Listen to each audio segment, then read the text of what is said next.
Welcome to the Imagine Not Being Leeds.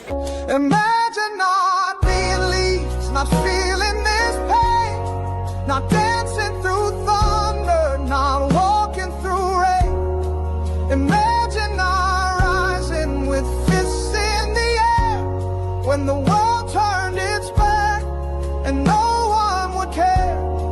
We've lived in the ashes, we've drowned in defeat, but still we stand proud on our battered old feet. Imagine not loving with all that you are. Imagine not being Leeds. We love you, Leeds, Leeds, Leeds. We do love you, Leeds. Now then, everyone, welcome back to Imagine Not Being Leeds. It's me, AG, and Bossnass. Like every Friday night, your favourite Leeds United show, hopefully. It is Late Night Leeds.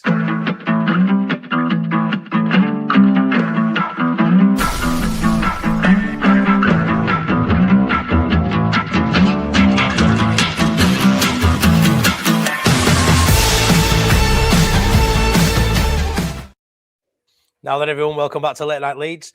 How are you doing, boys? AG, had a good week? Yeah, I'm very good, thanks, mate. Yeah, all good. Yourself? Yeah, not too bad, mate. Not too bad. Always better for seeing you two on this bloody screen. I love it. I love it. Mr. Bossnass, you good? Steady away, mate. Steady away. Steady away. What's this you're wearing? What baseball jersey is this? I'm not good on baseball. You must know what that's iconic. Cubs, it is. It is. I couldn't tell you who they are. Some at Cubs. Chicago. Chicago Cubs. Makes sense. Did you know that, AG? Yeah. Of course you did. It's a ball and a ball and a bat, innit? It's just playing cricket sideways, It's just isn't it? ball and bat, mate. It's easy because they throw it in the air, it doesn't bounce. Easy sport. Really big glove as well at back. Really easy. Oh, yeah, absolutely. I'd be minute baseball, just not the running part. Do you know? Not the running part. Anyways, let's talk football. Let's see who is in the chat already. 102 people already in building. Class support as always. This show's just building traction every week. It's class to see so many people tuning in on the regular. Please smash a like, please subscribe and all that. Tezza's here as always. How are you doing, Seth? Top Banana, thanks so much, mate. Tickle those likes for the lads. Paul Brennan, marching on together. Cheers, my mate. Tezza says, Leeds United have reportedly secured the signing of 16-year-old Manchester United talent, Alfie Walker, having played for Whites very recently. It's mad in it a minute. We seem to be prizing a few little, hopefully decent talented players away from Scum. That's two in a couple of weeks now. Cheers for Tezza. Chris, waiting here in Queensland, Australia. Love this show. You guys are the best. Absolutely sick. Cheers, Chris. Hope you're doing well. Other side of the rounds. Nobody will know what that is, will they? Get another shrimp on the barbie, maybe. I ain't gonna clue. Is that something? Looking forward to this tonight. Need a good cheering up. Hope you're good, Top Banana, mate. Hope it's not too bad. Hey up, Luke, Nige, Johnny the Frog. Luke is loving the onion already and the teeth. There we go. Dave Smith. Let's go, guys. Another great night with Lord AG. Lord now. Matty and Bossnass. Where's our Lord? Where's our title? What's going on here? You don't want to be a lord with the current going-ons. I don't mind being called Council of State Matty. It's still a title in my book. And the one and only Onion, Mr. Council of State Matty. I'll take it, me. Remember, play nice and have a good night all. Cheers, Dave, as always. Hey up, Bill. How you doing? And Bill gifted a membership, which has gone to our good mate, Nige. So, yeah, thanks for that, Bill, as always, mate. I'm Tony Clark. Evening, everyone. Let's enjoy the best Leeds show of the week. Like and subscribe, please. If you want to know, I wonder what the Onion has in store this week. We shall see. Anyways, let's get into it. Obviously, we talk about the last 7 days at Leeds United, everything from top to the bottom, and we've got to really start right back to 6 days ago, and it is the review of Leeds versus Birmingham City.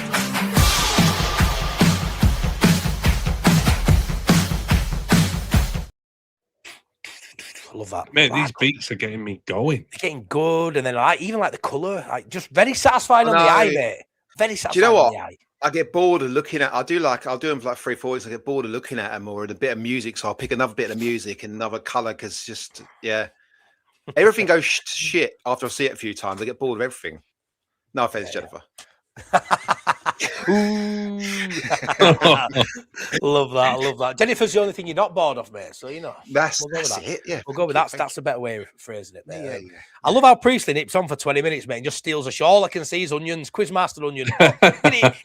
Save the onions. Save the onions. They'll be here in about 15, 20 minutes. 5th week in a row for late night Leeds. Ian Jackson, I love that, mate. Thanks so much. Right then, boys.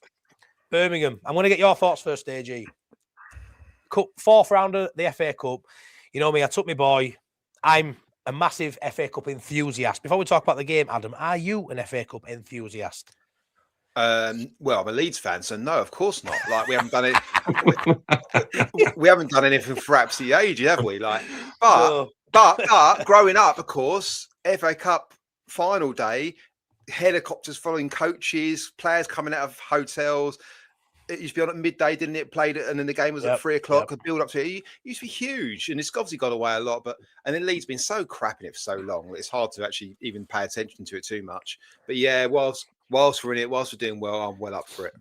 Yeah, the amount of times we've been knocked out by Histon and Crawley and all these bloody shite teams. It's been nice to have easy-ish ties so far. And obviously we'll get into we got in 5th round after, but easy-ish ties, a chance to rotate and bring in some players that haven't been playing many minutes. And that's where I'm going to start on this one.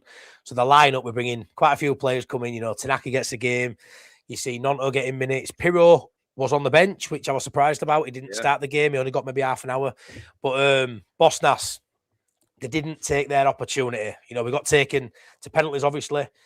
The game on the whole was sort of the best moments were dominated by Birmingham City. And they're not a poor championship side, are they? You know, they're not a poor side at all. They've got They're not mint, ambition. are they? No. They're not mint by any stretch, but they've got ambitions of being a Premier League side, and maybe in a few years they'll be there. But we should have gone to Birmingham and dominated. And the players that were brought in who haven't played many minutes, Bossnass, didn't do enough really to prove that some fans were right and Farco were wrong, mate.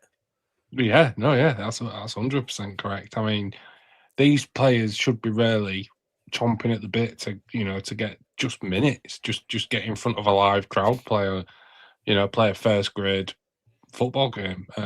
It's just mental to really see, because I'll be straight with people. I was up because I care for my son through the night, so I didn't get to sleep till like 7. So I wasn't getting up at 12. Call me a bad Leeds fan, whatever.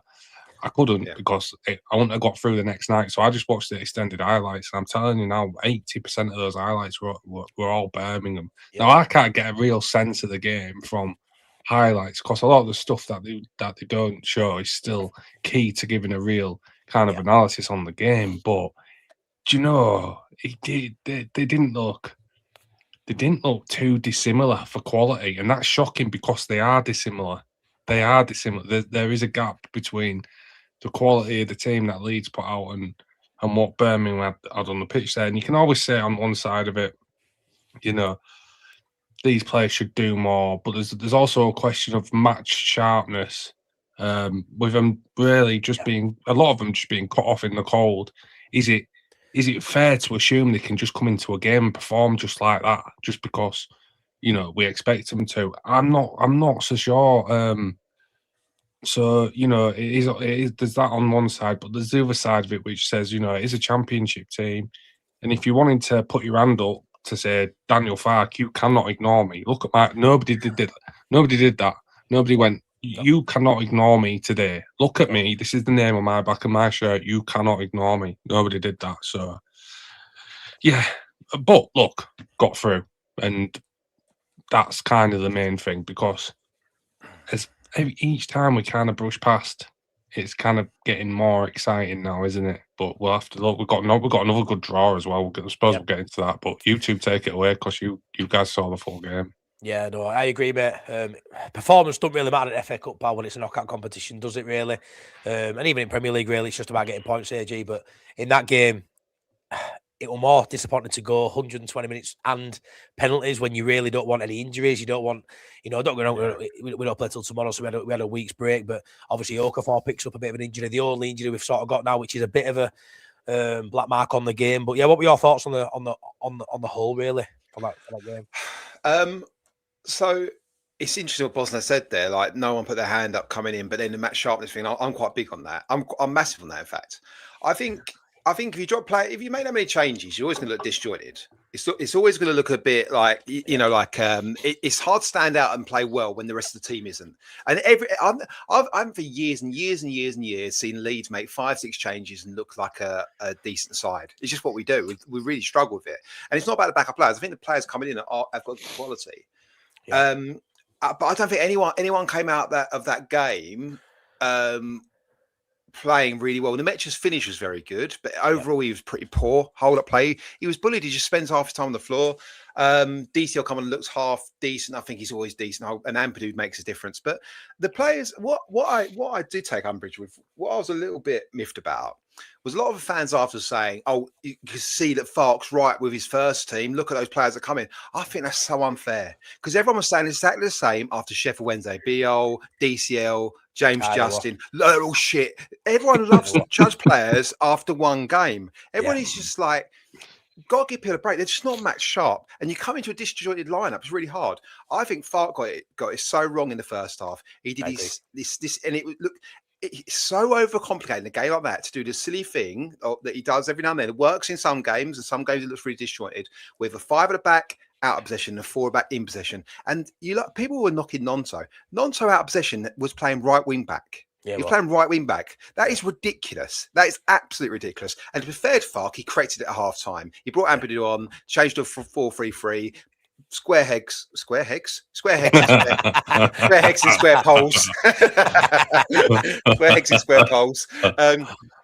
His English is better than mine, to be fair. But I think what I say he did change it, realised his errors. But I say I'm not ready to knock any players. The players I was a little bit disappointed with are the guys who've been playing regularly. Now, still James Justin, I thought was terrible. Got caught in the flight loads. Any long balls, and they played a lot of big diags, and James Justin really struggled to judge it. It was slippery and fell over quite a lot.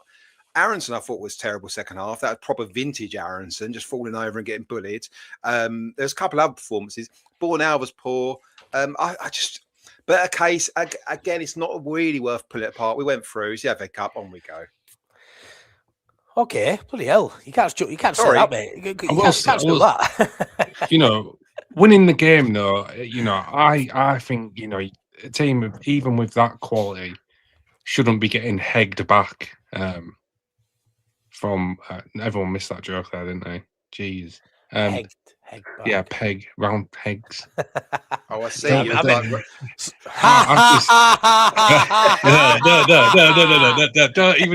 do that to me. Don't do that to me. I'm just 2-5 front for you. You are. Mate, have you got a sound effect like a round of applause or something for that?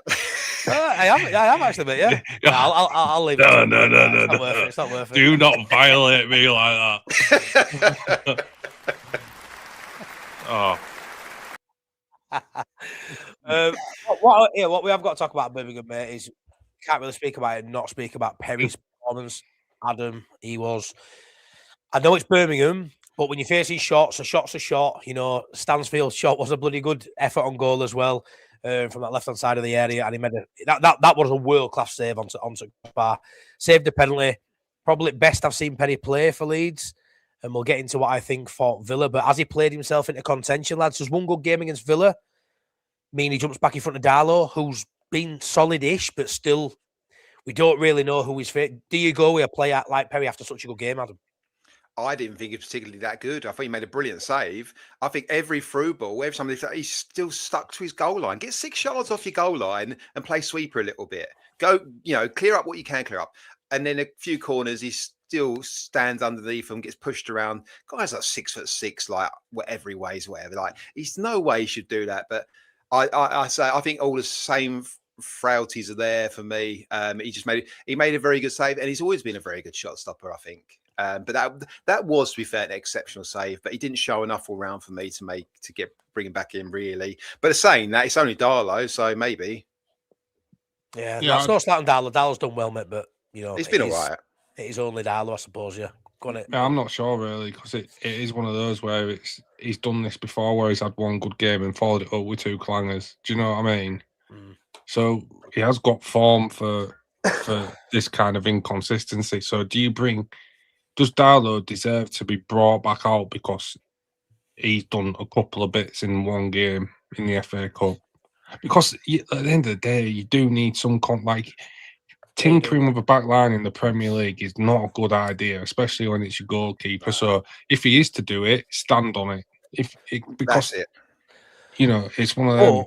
But one of the outfield players, say Nonto or Tanaka, who comes into that side, if they have a man-at-match performance and score a goal or 2, what more can you do in that in that game in an FA Cup or that sub appearance or whatever to try and get in the next side. As a goalkeeper, all you can do is tend the goal, make a world class save, and save a penalty. So in terms of what he had to do in that game to try and get a shirt for next game, other than training, you know, how good he's performing in training, that's all he could do. No. I know. It is more unfair on a goalkeeper because with non-O and outfield players, you can give them 15, 20 minutes. If you're winning comfortably at half time, you can give them an half. You don't do that with goalkeepers, so it is inherently unfair on Perry. But that's the job he does, and it's like for me, it's pick your goalkeeper. He's seen both of them this year, and he sees them pretty much every day of the week. They've had a lot of minutes apiece as well, Bossnass. They've both played. Yeah, and we're coming in to the last 11, 12 games. You know, if you don't know who your goalkeeper is by now, get rid of both of them. If you don't have a goalkeeper which you're comfortable with at this point in the stadium, then that should be a definite emphasis in the summer because it's, if not it's one of the most important positions on the pitch. Well, I mean, Farke's pretty much come out and said he doesn't particularly trust either of them. I think, as you say, if you change Perry now and he makes another mistake or another couple of mistakes in the next 3 games, you go back to Darlow again. Farke just can't do it unless he's got 100% trust in him. I don't think he can bring him back in.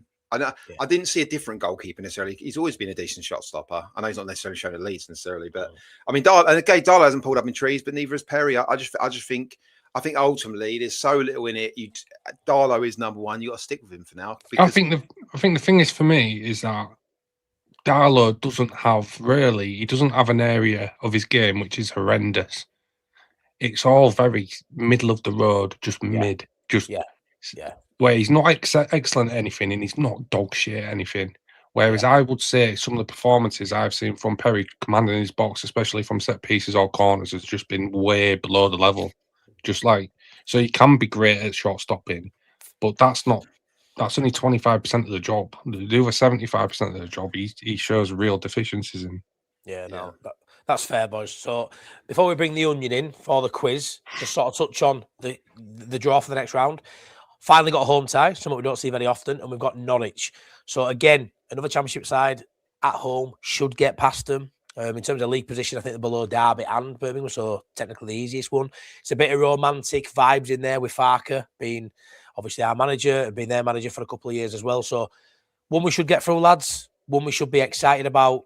Performing at Elland Road and then a quarter-final and a semi-finals at Wembley too out the FA Cup, I think. So we're only one more game after that from Wembley. So all of a sudden, a lot of these naysayers who haven't been bothered about the FA Cup, and you know it grinds my gears, I go on about it quite a bit. All of it becomes exciting for everybody now because we literally won Norwich home game away from a quarter-final, boys, which is unheard. And you don't need a favourable tie. There's a few favourable ties now that lower teams you wouldn't mind playing against. There's not a lot. I don't think there's any of the sort of big six playing each other in this round, which is a bit annoying, which I would have liked. But yeah, getting Norwich is brilliant. You know, we should get through that, and then we're straight in the hat again. It's so exciting. The FA Cup draw when your team's actually in it, it's really different, isn't it? Like you actually care and watch it. I just think when you get to this stage of the season, though, not this stage of the season, when you get to this kind of round of the cup, there comes a time where you can't play your reserves. You've got to start. Like, at what point does he have to play his first 11? Because if he don't play his first 11 and he gets knocked out by Norwich, then that's not a good look, is it? No, I agree. I agree with that, and I think we're probably at that point now. To be fair, like you say, you can't risk getting beat by Norwich at home. You can't risk. Can you risk it? Can you actually risk a quarter-final of the FA Cup by just being arrogant? Well, not arrogant, but just not playing your strongest team. I'm not sure. And I think some of them players are decent. You know, I look at Tanaka and Nonto and even a Pino and think, yeah, they can do it. But if he's not playing them week after week after week after week, it is a weakened side in Farke's eyes, isn't it, by playing them in an FA Cup game from the start? So, yeah, I agree with that, even though it doesn't massively look weak in my eyes, because I do rate some of these players that are getting more minutes in these games. Ultimately, the side that plays week in, week out in the Premier League should probably be coming in now to see these games through, mate. 100%. Obviously, you know, it's one of those where clearly they don't have to play the whole game. You know, if you're 3-0 up at half time, then bring all your big guns off. But I think you've got to think about starting a relatively close team to what you do in the Premier League when it comes to getting to a quarter final. as you say though, on that team against Birmingham on paper is pretty decent. You know, like it's quite strong, but again, I think. You know, like, how are we trying to score first half? I don't understand. Passing between centre backs isn't going to get us any goals. We weren't allowed to play direct. As I said, and I sound anti-Fark this, but I knew Fark would try and get his little championship fix of passing between centre backs, playing slowly and trying to play possession. We looked like exactly the same championship side, much better players, but giving the other team a chance. They then play direct. We get quite a lot. It's a windy, muddy pitch, raining. It's just one of those things. You got horses for courses. You should be able to find a way to be better than them, and we didn't. So yeah, I think for the Norwich game, I think that same team should beat them, but I think we just got to go out with a different mentality. Even who was on co-coms? I can't remember. Was it Manaman on co-coms? Neither of you probably know. So. But anyway, he kept saying Leeds are so slow, he's so passive. Every pass is backwards. It's so safe, and I was like, yes. This is so championship all over again, and he had to get his fix again. I think last few games again, Premier League. We're reverting back to the slow keep ball. We played direct for a few games and Fark's like, I don't really like that. And finally, that's not the way he wants to play. We're still getting results, okay. But I think in games like that, just passing between centre backs, no way of getting. But how are we trying to score? What was the idea? Get to Okafor and hope. It felt very much get to Okafor and hope something happens. It did, very much get to Somerville, hope something happens. It just felt so championship all over again, which is not good enough when you're got the better players. I'm saying the whole 5-4 in out possession just complicated matters. And yeah, I say we got through, but yeah, I think to be fair, Fark fixed it. I don't think we still went direct enough in the second half or quick enough, but once we went ahead, then he's always going to sit in again.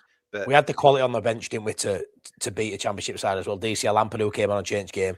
I do think Buonanotte playing in defensive midfield was a poor decision. He played so poorly, Buonanotte. It's that, yeah. He did not play defensive midfield. I'm joking. It was sat a lot more central. He wasn't high up the pitch where I'd want to see him. He was a lot more. Well, he sort of played that inside attacking midfield, but getting dragged in defensive positions. Yeah, it was just. I think it was trying to go in possession, out of possession, completely two different formations. Justin goes into the back three. Nonto comes in back. Buonanotte has to chase back on the fullback. None of it really worked very well. I say it was overcomplicated, and I don't think it worked for anyone in that first half. And everyone looked pretty crap. And I tell you what, boys, we'll end the chat there about Birmingham because honestly, there's going to be a riot in here, mate. There's going to be an absolute riot. I've never seen so many onions in my life. I'm almost in tears. He's literally just fucking onions everywhere. Look at that. Get the French onions. All hail the onion. Onions. Oh, man, he's going to get so big-headed. It's unbelievable. He already is big-headed, mate. He's already big-headed. Honestly, he's so arrogant when you meet him. He's waiting. This is the thing, though. No, but it's also a problem. It's also a problem because every time there's more and more onions, he's going to be more infused to beat us every week. So you just know that question 10 is just going to be solid, and then obviously AG will be buzzing as well. Just get it right. Oh yeah, it says you. Let's see if I can get it right this week with the setup. I probably aren't going to be able to, boys. No chance. Anyways, let's see this week if we can defeat the ladder.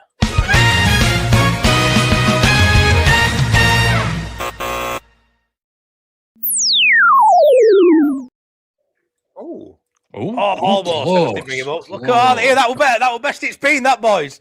That was best it's been. Yeah, it was. Come on. That was best it's been. Mr. Priestley, how are you doing, Onion? It's been a rough week. Is it? Every time I think there's a light at the end of the tunnel, it turns out to be a train. Well, you're our also, onion of light today, mate. Bossnass, I don't need arrogance to want to beat you. I just do it for fun. Look at that, the onion father. Hey, I didn't say arrogance. The onion bargee. Drop. I called him arrogant by accident. Yes, Tommy, the onion is the quiz master. Always makes us cry, hence it's called the onion. Right then, Priest, how you doing, mate? Other than your poor week here, looking forward to a good weekend, a good Saturday tomorrow. Let's get a beer ready. Drive to Bolton tomorrow, seeing as I've been let down. Hey, Priest, let's get a beer rating in the chat. What are you drinking? Oh, Unfiltered. Wow, you posh bastard. Oh, unfiltered. What are you drinking that shite for? It were cheap. Fair enough. It were on offer. We'll leave it at that, mate. We'll leave it at that. Holy onion. Have you? You got an only top on again. Come on, Priestley. These aren't even a play on words anymore. The holy onion. That's just. Right then. Anybody who doesn't understand what the quiz is, Bossnass, come on, mate. It's a 10-question quiz. You can't get 2 questions in a row wrong, otherwise you are defeated. And you must get question 10 correct to defeat the ladder. Priestley's job is to make sure that doesn't happen. Absolute legend. Right. 201 people watching, 86 likes. Let's get those likes to over 100 and we will start the quiz. Come on, Priestley. Have you took it easy on us this week? Or is it just a shit house off? I'll try my best. I'll try to make it fun and a bit of variety between each. Is it fun? Is it fun when it gets to question 10? Yeah, it is. It is for me. Yeah. Come on then, Mr. Priestley. Right, Mr. first question. Who scored the winning penalty on Sunday? Sean Longstaff. Just can't remember. Yeah, as if you can't remember. How can you not remember? It was 5 days ago. Sure, cricket buddy. Oh, God. Sean Longstaff is correct. Woo! Nice, easy one. I've only put that question in so I can reveal a stat I saw today. The last time he scored in a penalty shootout, his team won the competition. Really? I'm liking that one. I'm liking tears of joy with that one, Mr. Onion. I like that one. Priestley, you're a betting man. What odds do you reckon that is Leeds to win it? Oh, God knows. Slim to none. It's got to be long. Don't get me wrong. I think we can win a couple more games and who knows, maybe get to Wembley, but we're not winning it. I'll tell you what though, without going down the rabbit hole and talk about FA Cup again, I really like the Wrexham at home to Chelsea tie. I think that's a banging tie. That really, really like that tie. I think Chelsea just go and roll them into. I don't. I do. I think that's got 4 or 5-0 written all over it. Nah. 15-1 says Bremner. They demolished Hull. They demolished Hull 4-0, and Hull have been better than Wrexham this season. So nah, I reckon Wrexham might do me. Yes, you'll bug. We are going to Wembley. I'm saying it now. We're going to make the semis at least. 18-1 Matthew Hall. So good odds. Well, I actually realised as well the weekend of the semi-finals. Yep. I'm actually off work the Friday already for something completely different. So it works out all right. It bloody does work out all right, mate. We'll be there again, me and you, hopefully. Right then, buddy. Question number 2, please. Villa-related question. Oh. Which player scored a hat-trick against Villa in Bamford. 2020? Patrick Bamford. He's leading us down a garden path here. He's leading us down a... You know, I've noticed that there's no chance of being on fire so far this week. It's almost as if, This is just too easy. There's no such thing as too easy. This is a rise before the fall. Right. This is a rise before the fall. Career path. I like these ones. Yeah. Man City. Sheffield United. Spurs. Fulham. Wigan. Portsmouth. Leeds. Port Vale. Fucking hell. I will give you a clue. Focus on the Sheffield United. And who the manager might have been when he was there. Right, so you're talking Michael Tong, Brown. One of them two. Michael Brown, Michael Tong. Hang on. I reckon Michael Brown. Where did he come from to us? Wigan. Portsmouth, sorry. Yeah, Michael Brown. That sounds like Michael Brown. And I'm just going to go, we all dream of a team of Michael. Come on, Priestley. A team of Michael Browns. A team of Michael Browns. Number 1, Michael Brown. Number 2, Michael Brown. Number 3, Michael... No, just me on my own. Oh, God. They were the days. Michael Brown is correct. Come on. Michael Brown, what a guy. What a guy. Brown by name, by name. Best moment Michael Brown did for Leeds United was wellying that ball at Keown's head. Yeah. Oh, God, Yeah, Michael Brown, class. Absolutely class. Oh, God, I love it. I love it. Right. Question number 4. Missing link. Oh. Okay.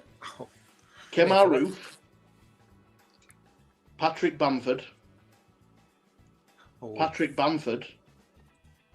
Rafinha. Rodrigo. Blank. Joe Pirro.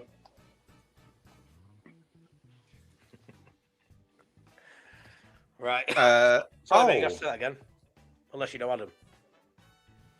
Well, it's top scorers, isn't it?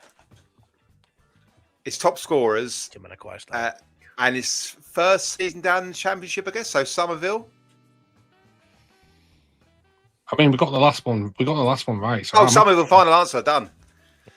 Somerville's correct. Oh, come on, boy. Go on, boyo. Yes.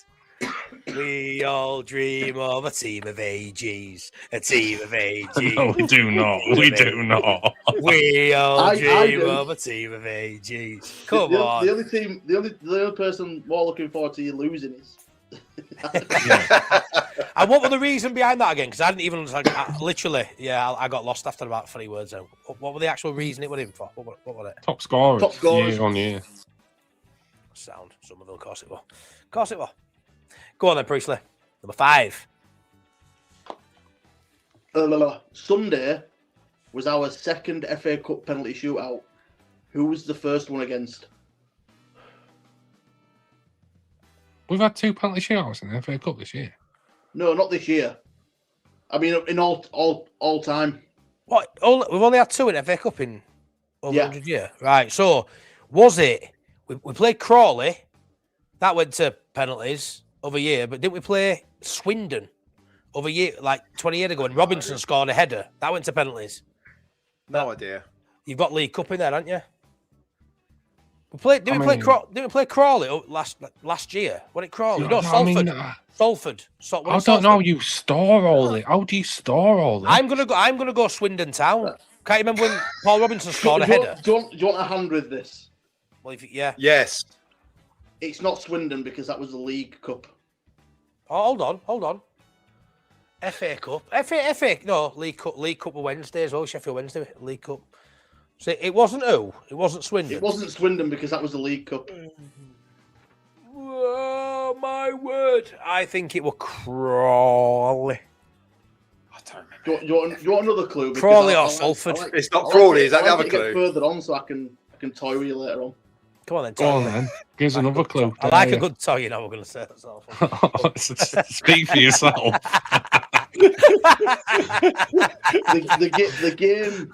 The game in question is more remembered for a late equalising goal in extra time from a marauding Irish right back. Gary Kelly. So we know what Wigan. Wigan. I have no memory. Are you just guessing? Wigan Athletic. Lock it in, Wigan Athletic. Correct. Come on. We all dream of a team of Matty Fosters. A team of Matty Fosters. Fucking, that's a lot of material. Lads, he's doing it again. He makes it easy to just mess with him.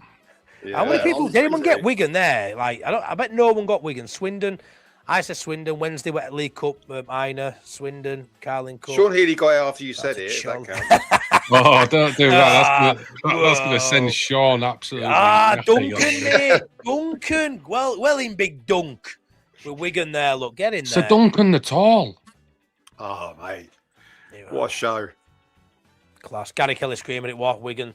Well done, Nigel. We'll need that quizzing brain on Wednesday. And if anybody's never watched it, go watch the fan zone commentary of that goal because it is unbelievable.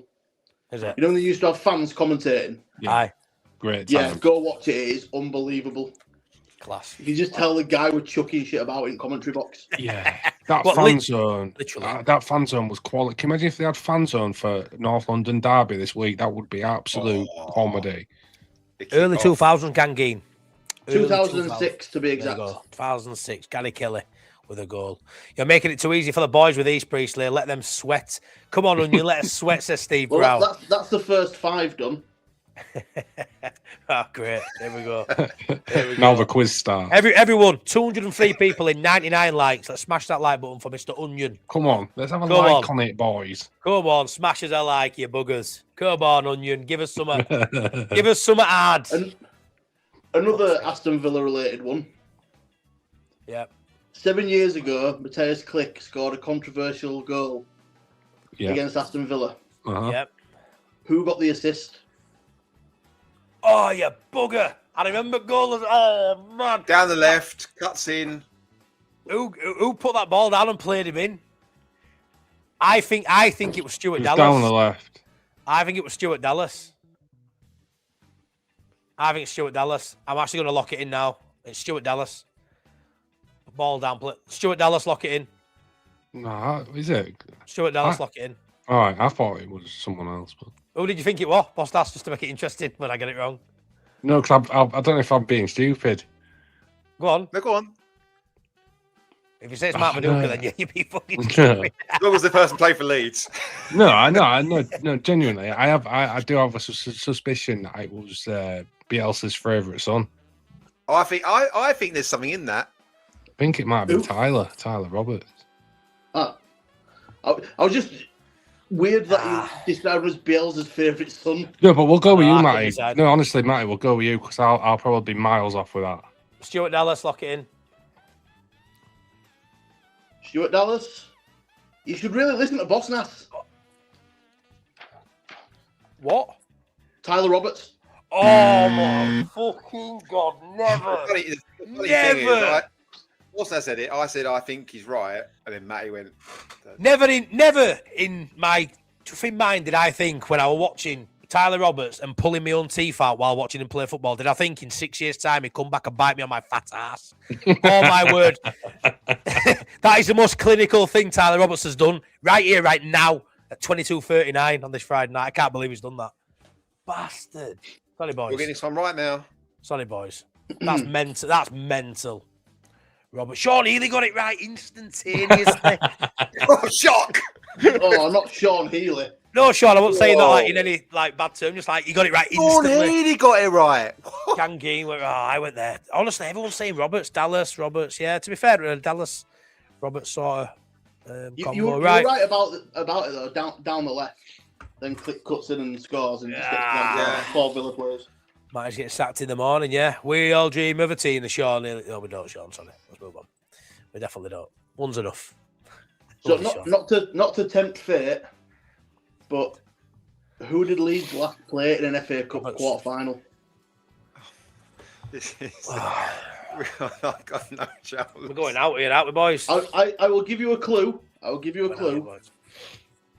It's a team that's been mentioned already in the last 5 minutes. There's no way Swindon and Crawley got to a quarter final. Correct, they didn't. Right, question number 7. Or question number 8. Right, so say it again, mate. The last FA, who were the opponents in Leeds? The last time Leeds reached the FA Cup quarter final. Well, let's do this properly, right? We've mentioned today. We've mentioned Swindon. We've mentioned Crawley. We've mentioned Villa. We've mentioned Sheffield United. Wigan. Wigan. I'll tell you what, boys. I'm not sure on this one. I'm going to leave it up to you, boys. Would the year help? Yeah. Yes. 2003. 2003.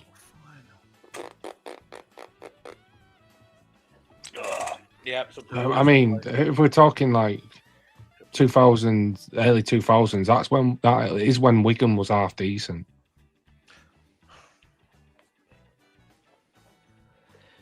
Yeah, I'm not sure on this one, boys. Yeah, but remember we played Wigan in 2006. That's him steering us away because he wants it to be dramatic later on.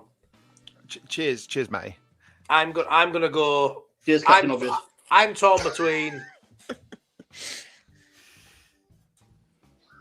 Chef Wednesday. No. See, I don't know why Arsenal came into my head, but Arsenal came into my head. I don't know. I'm just gonna say Sheffield United based on the fact that we were talking about Sheffield United quite a bit late. Do you remember them knocking us out of the cup?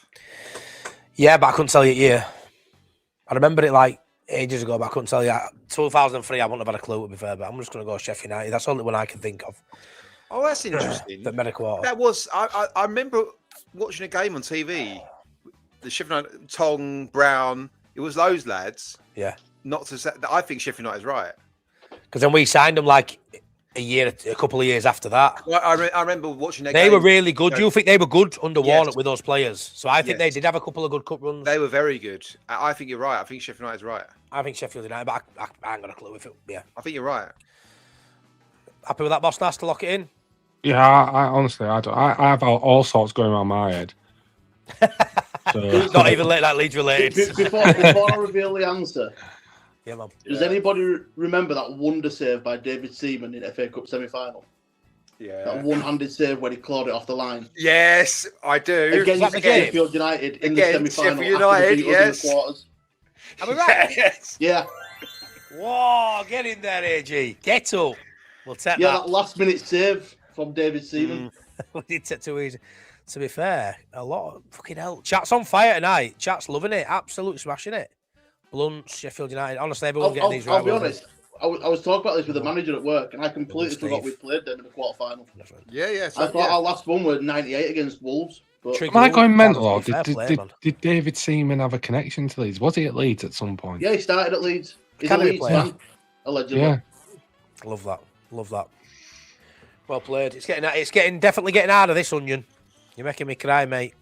Well, it's getting us to sweat. Question 8. Back on it, boys. Back on it, though. Who scored Leeds' first Premier League hat-trick? Fucking hell.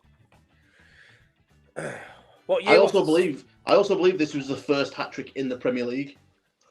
Oh, I reckon maybe Brian Dean. Oh, that's the obvious one, isn't it? it? Anytime I they think say Brian Dean. first goal, it's always Brian Dean of some description. I'm going to say Brian Dean. See, off my head, you've got Brian Dean. Rod My Wallace. instant thing, Brian Dean, Rod Wallace, Yeboah, and Chapman. They're the four that would come to my mind. But I don't think I Yeboah. don't think Yeboah. I think it's a bit later. So what do you reckon?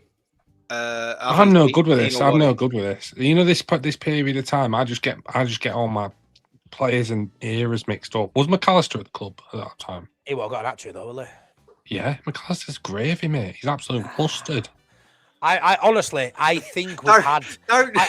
I genuinely think, AG, we've done this question at some point before, and I'm sure Brian Dean jumped out to me instantly as soon as he said it. It's now going to be McAllister, isn't it? No. This You've got no straight away. This ain't when you get it right with McAllister, mate. No, it's got to be a striker. Priestley, I think it's Brian Dean, mate. And I don't think anyone can give me a reason why it might not. Did we get the last one right? Yeah. Oh, We can- all right. Yeah, I'd be tempted towards Rod Wallace. Nah, I didn't get. I don't think. But my first instinct was Brian Dean. But it always will be. What do you think of that era?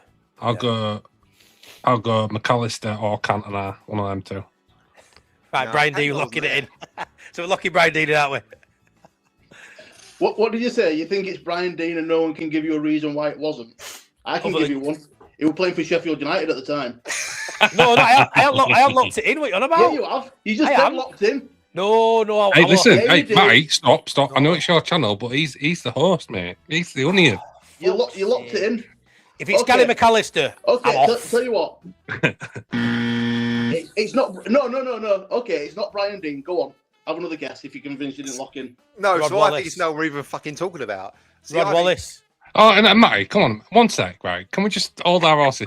A minute ago, it was definitely Brian Dean, right? Oh, The Onion God. tells you he was down the road having some Henderson's relish down in Sheffield, and then suddenly, it's You are. definitely... It's not McAllister.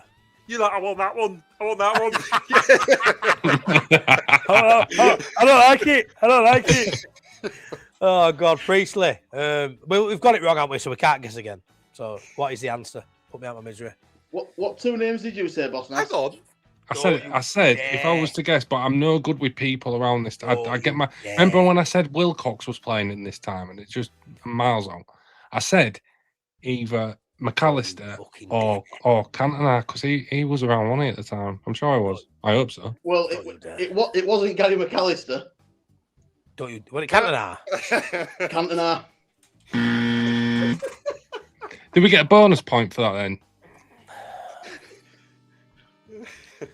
To be fair, I don't feel too bad because Cantona came later. We could have locked in, but just when all else fails, just listen to Bossnass. That was like the first 2 weeks of the Premier League season. First Premier League season. That's shocking. Shocking. Right, question number 9. I keep getting violated today. Try and catch up with chat.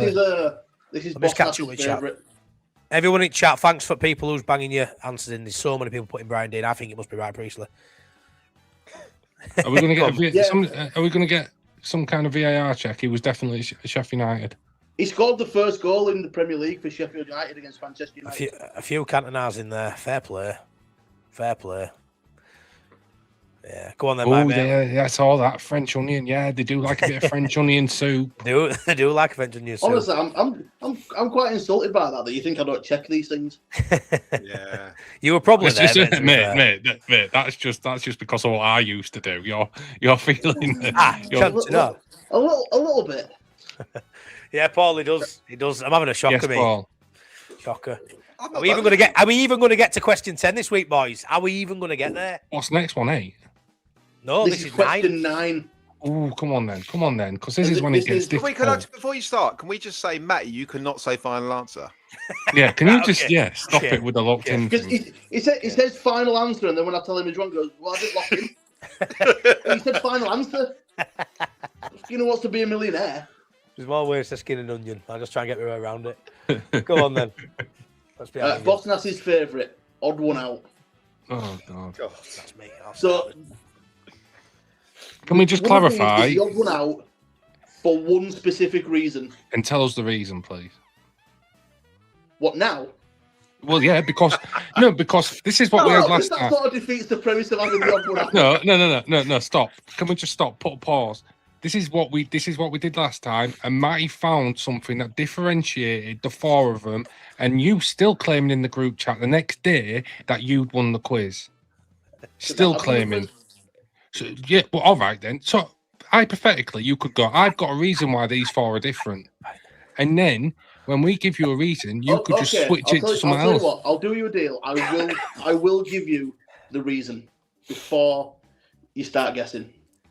Perfect. That might defeat the premise of the question because it might make it think easier, it might as well.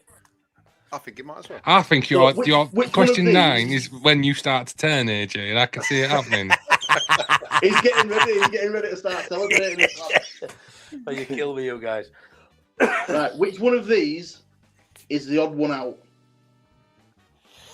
Lewis Cook, Alex Mowat, Sam Byram, or Charlie Taylor? Which one of them has been captain for young team? Mowat never played for the England under-21s. What's the reason? What's the reason? All right, but do you want me to give you the actual reason why? Go on, give us your one. Out? Yeah. Only one of the 4 wasn't born in Yorkshire. Sam Byram's got a right Yorkshire accent. Sam Byram were born, I think, in York. I think Taylor wasn't. Charlie Taylor. I think it was Taylor. No. Hang on a minute. Now, people, I have got something in my head, and all the big Leeds United YouTube fans in the chat, which I can't currently say, I am sure that Conor McGilligan used to say that he used to go to school with him or something like that. Or his brother was it, or something. Conor McGilligan, he was mates. With who? I'm sure he knows Charlie Taylor on that kind of local level. In fact, he does know Charlie Taylor, and he's Yorkshire, isn't he, Connor? He was from York, so I'd say it's not Charlie Taylor. Cook and Mowat, I'd say it's between them two then, because I think Byron definitely were. Right, do you want me to give you the places of birth? Yeah. 2 of them were born in York, 1 in Doncaster, Taylor. and 1 in Thurrock. Which I believe. I think Taylor Thurrock is York. Essex. I believe it's Essex, isn't it? Boys, near me. Boys, this is. It all comes out of this, right? We'll hear question 10, but we may get defeated by the ladder. I'm telling you now, York. I think it's Byram and Taylor. I think you're right. Yeah, with Taylor. I think do. They're the 2 in York. Doncaster, I actually think is Mowat. Now I've heard Doncaster. I think Mowat. I would say Lewis Cook. would be I'm the with one I'd you. pick. No, I'm with you. No, I think Cook is Leeds through and through. I think he's Oh, fucking never. born Yorkshire. He's Yorkshire through and through. I think. Well, Cook- he ain't. no way He's, is Cook. he's either Doncaster or other one for me because I know Barnum and Taylor are definitely York. I'm Really? with Matt. He's not feeling it. You're doing. No, I want that No, one. actually, pause. He's trying to give us the wrong fucking answer. Oh, it's Lewis Cook. It's Lewis Cook. Lewis Cook, lock it No, in. no, lock it in. stop. Lock Do it not in. lock that in. Lock Do it not- in. Locked in. That's Locked wrong. in. We've locked Lock it in in. Lewis Cook. Lewis Cook. Locked in. AG's off. Lock in. So Lewis Cook was born in York. Oh, for fuck's sake. Charlie Taylor was born in York. It's Mal. Alex It's not Muller Mal. was born in Doncaster. Oh, The answer is Sam Byram, who is definitely from York. Fuck's sake. Sam Bynum were born where? Thurrock. Where the fuck is Thurrock? Well, he can piss off then. Leads through and through my ass. Fucking head's Thurrock. We do this once a week. All you got to do is wait 5 seconds off your week to get the right answer. Fine answer. Fine answer. I'm fuming You're with that. partially to blame for that, AG, because you haven't got Fuming with it that. clearly. Lock it in. Well, what would you have said, though? Would you have got that one right? Or would you got it No. wrong, just a different wrong? But when you got the Exactly, wrong answer you exactly. did. I'll tell you what, Priestley, yeah. I'm just going to say Onion. Class question number 9, by the way. Fucking beauty question, Well, that's one. Do you know what I am sure Lovely. of, though? I am sure that Byram and Mowat were born in York. That's what Can I'm I ask sure you a of. question? There's nothing else. Can I ask you a question? Can I ask you a question and I expect an honest answer, Adam Gardner? Yes, please do. Was you about to pull a paddy then because you thought we'd got the correct answer and that's why you walked off? No, I knew it wasn't Cook. I knew Cook was born in Yorkshire. Tell you, you it's, two only like, us being, it's only us being fucking cooked today, I tell you that much. Right then, 216 people watching, 118 likes. If you've got the throw question 10 capacity, as well as question 10. smash us a like, please. Come on, mate. You want question 10? Yeah, we Please. want it. Just to see how horrendous it is. And to be fair, this one was multiple choice as well, so you had a 25% chance. Sack up on Sam Byram's supposed to be our favourite player, Matty. I'm fuming, me, mate. Eat them all. Do you know what made me laugh? The amount of confidence with which you said Byron was definitely born in York. I'm a confident Shut lad. up. I'm a confident lad, mate. But yeah, shocking. Shocking. Fucking hell. That's what we can be sure of. Go on then, Priestley. Come on, Onion. Question number 10 would have been, who were Leeds' first European opponents? I'm sure we've had this before, AG. Yeah, we have. Was it multiple No, choice? I Zach? think, Inter I think Milan. we've had. No. Yeah. Onion. Thurkov. I like that. Oh no, hang on. He said it was multiple choice. Yeah, and I'll give it multiple choice. Oh, okay. Was it Zaragoza, Leipzig, Torino, or Valencia? I'd Oh, I love don't it to be know. Torino. I'd love it to be Torino. Let's say Torino. There's no point dragging it out. It doesn't matter. Does it? We're Any out. input, Matty? Whatever he said. To be fair, this was the Sam Byram. City's Fairs Cup in the 65-66 season. We played all these teams at some point. Torino won first, though, wasn't it? First. I'd love Obviously. it to be Torino. I'm dead confident with Torino. I were there with Torino. Correct answer is Torino. Get in. I'll see. I knew I'd seen it because it said we played him in first European game in Torino on Sam Byram's birth certificate. It was the Sam Byram when he won that I missed off when I was reading his birth certificate. But yeah, brilliant. Can't be sure. Well, this if week, anything's boys. bad anymore. I think I'm This more week, boys. disappointed. We didn't defeat the Lions.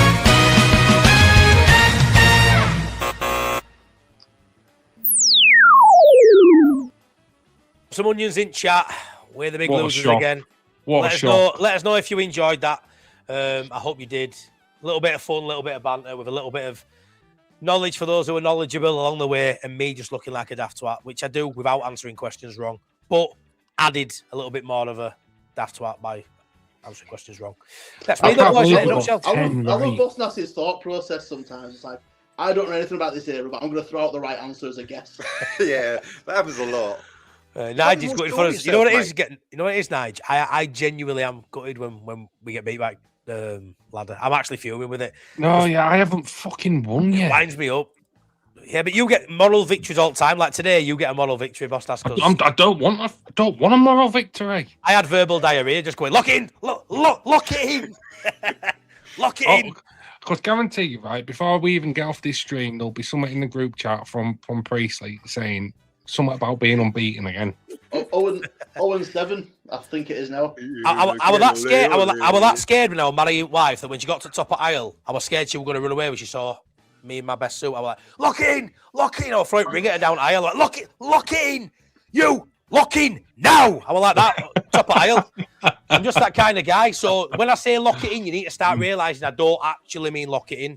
Yeah, he doesn't know. I mean just mute my mic. That's weird because I was there and I don't remember you doing that.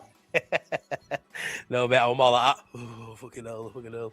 Anyway, thanks so much, Onion Soup. Absolutely love that. Have you got up to say it on the Leeds front, mate, before we let you go?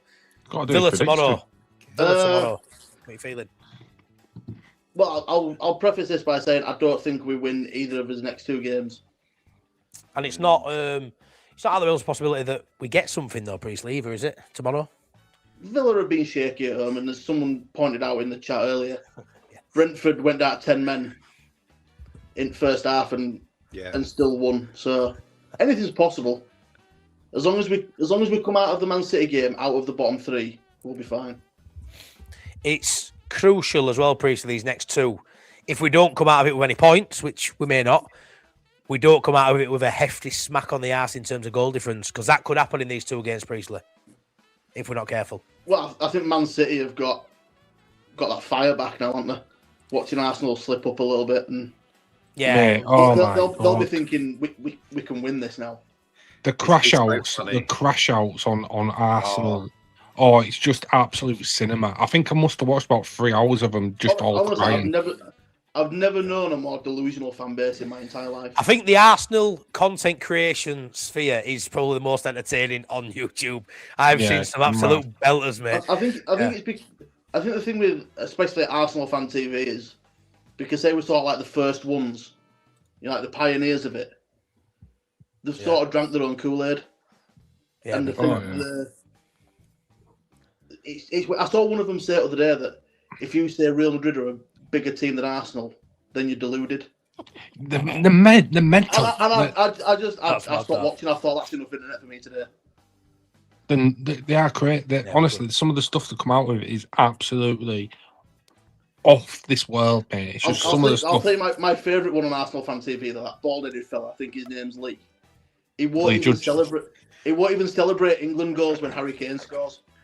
Mate, I know Lee a bit. He's from my town. I see him just walking around and stuff. Like I have beer and stuff. He's a lovely guy. Like really, but he gets on there. He's like, he gets so angry. Yeah, he's so angry. But when he doesn't celebrate England goals when Kane scores, and I rate it. Do you know the most deluded person on the whole Arsenal sphere is that tie? Does anybody know that tie? Yep. I watched it today. It's hilarious. Oh man! Have you ever seen him at games? He walks past cameras with headphones on like he's just got off at team bus. Yeah. Do you know what it is as well? Do you know what it is? Genuinely. Do you know what it is? I've seen it 2 or 3 times now. It's fucking mad. Class. Do you know what it is? He talks about rival teams like he's like, you can't talk to us. You can't even talk to us. You've won this, that, and the other. This, that, and you haven't won nothing. This, that, and the other. And then it's like, as soon as you say like anything about Arsenal, boom, he's lost his head. He was in such a mess yesterday leaving Wolverhampton. The Wolverhampton fans were singing to him, "You're gonna cry in a minute," and he nearly started on someone. Yeah, class. Yeah, I do think some of them are all right. There's a lot of YouTubers out there that are pretty decent, pretty level headed, but then here we go. Some of them. No Leeds ones. You'll see some of them. I mean, I won't even going to mention any Leeds ones, but now that you mention it, some of them are just mad. I get that you want to be positive about your own team, but Jesus Christ, some of the stuff I see. Oh yeah. Bad. The Arsenal stuff. Right then, Priestley, score prediction for tomorrow. 1-1. Give me a score. 1-1. We will take that, my mate, and we'll love you and leave you at that, pal. I will see you tomorrow for a day of, drinking and stuff. Well, a day drinking for you, and then an evening of drinking for me. Yes, mate. We'll see. We'll see how it goes. But yeah, thank you so much. As you know, I booked a hotel in Bolton. I actually got an email earlier saying, tourist tips for Bolton. I didn't know that such a thing existed. Probably end up in Phoenix Club at 11 o'clock. Probably will do it. Yeah, love it. Right then, Mr. Priestley, I will see you tomorrow. Thanks so much for joining us, mate. Brilliant as always. Speak to you on, my mate. Bye-bye, pal. Bye-bye, Priestley the Onion. Legend as always, to be joined by Priestley the Onion. We get done again, boys. We get done yet again. When is it going to change? I just can't. It's just every week, man. When is it going to change, boys? It's doing my Sweden now. Next week, it has to. Tell you what, though. Really good quiz, that. Really easy. Gets us into it. Got me into a false sense of security where I'm just locking everything in like, fuck it, have that. Lock that in. That's obviously right. We know Byron were born in Zurich. Just fucking everything. I'm just a knob at that. Hit the like button, please, says June. Thank you very much, June. Smash that like button. 121 likes. We're getting closer to 150. So, boys, before we move on to other segments, I want to have a bit of a general chat about the relegation sort of vibes and teams and just the situation. So last week we spoke about a couple of sackings. At the time of last week's Late Night Leeds, we did not know who the appointments were. Obviously, they brought in a manager of Tottenham that you know a little bit about, Bossnass. I'd like you to talk to us, please, about Igor Tudor. Is he a manager that can turn Spurs round, in your opinion? It's difficult. He's a proper disciplinarian. I can tell you that much. He doesn't suffer any kind of tomfoolery. He'll put in straight away if he's allowed to. I don't know how Spurs works, but he'll put in a fine system for anybody that's late, anyone that's late to a team meeting. They're quite severe. I'm not saying he plays no nonsense in the sense that they won't keep the ball around the back, but it's not hoofball. It's either a direct pass to your left or right wing back if that's what they play. I mean, he plays in multitude of formations. He's one of those managers that will mix it up when it comes to the opposition. He does like to play 4 at the back, but he will switch it to 5 against difficult teams. So I expect him to play 5 tomorrow at Tottenham. I don't know what the Tottenham fans will think of that. But yeah, he's someone that seems to get opportunities where I don't think he's earned the. Really? I'm not sure he's earned the right to be going into a Tottenham based on what he did at Juve, based on what he did at Lazio. For me, it's like he does when he goes into places, he seems to get results quickly. A few of them, but like once you get to like game 9, 10, 11, 12, and the wheels start falling off. I don't know if that's like a squad harmony thing. Because again, like I say, he's a big disciplinarian. They need that though, boss. That's you've got Romero in there who's shocking when it comes to that. We've got a few in there that I think discipline's a massive problem at Spurs at the minute. If the Spurs kind of ownership have looked at it and gone, we've got to get somebody in that's a tactician. I will say he's a tactician. Yeah. If the game's not going right, he will switch things in game, but also someone that's not going to take any shit. When you get Igor Tudor in, there's no influence in him from any level of that football club to tell him how to play because he'll just go. Right. So, it's going to be a culture shock. Now it's going to be how Spurs react to that. I think it'll either go pure disaster, or he'll get him to a relatively comfortable position in the league quite quickly. So it all depends how they react to him. It all depends.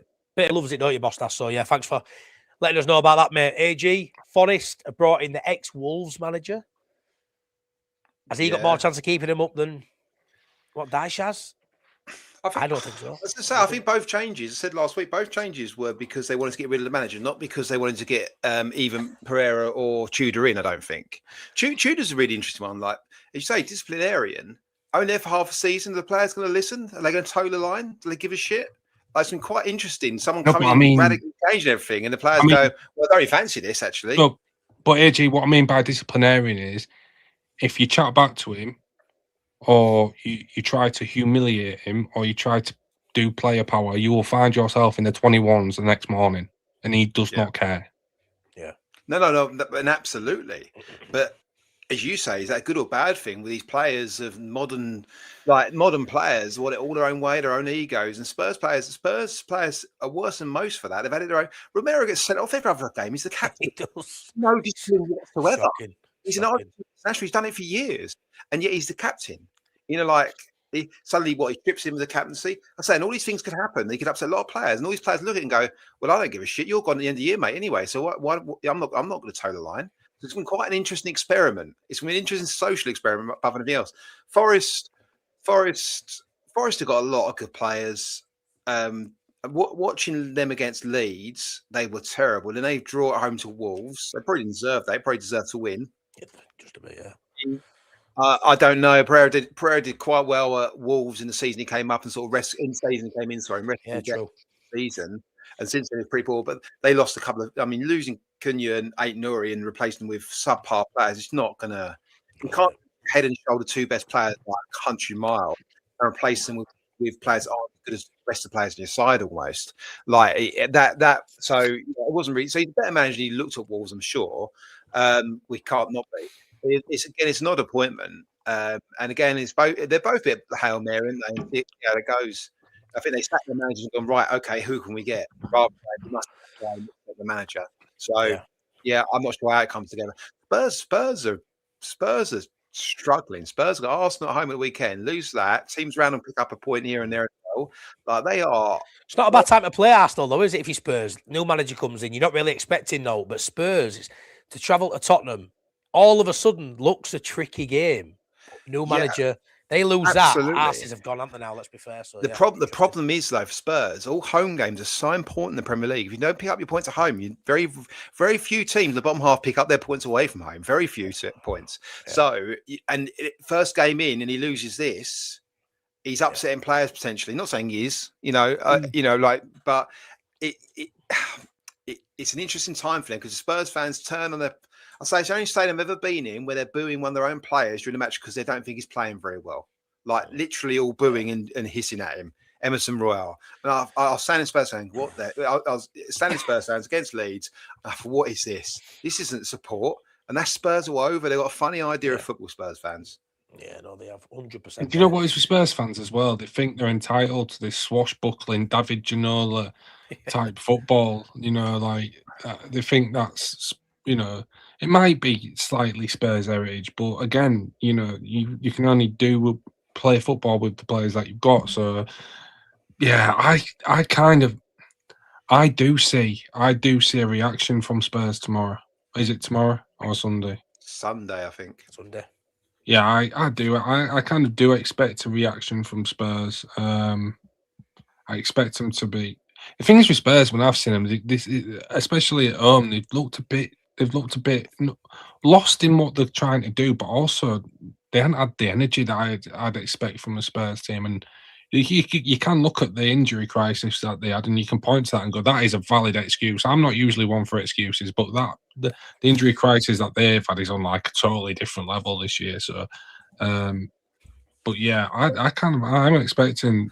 I don't expect Spurs to go down. Is basically what I'm trying to get to. On the other hand, Vitor Pereira does not inspire any kind of confidence for me that Nottingham Forest.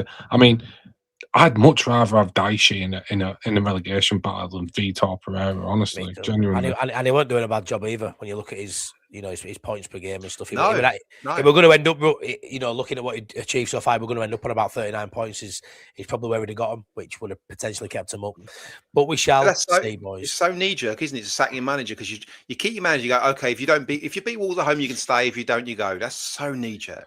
That's so. That's I don't even know if such he thinks like that though. Their owner, mate. I don't know if he literally just goes in that second, but yeah, I'm done, and just sacks him. The thing is with the Spurs appointment, that I don't mind is that he got chewed off for some reason, and you know, the football community in that kind of hiring and firing in the boardrooms, he's rated like around Europe. So at least that one does have a bit of longevity if he does do well. Like I could see him getting like a 2-year contract at the end of it if he gets what 50-60% win ratio, a few draws in there. So some players got from injury, they might do. Whereas for me, Vitor Pereira, even if he does keep them up, does anybody expect him to survive next season under Marinakis? Not me. No.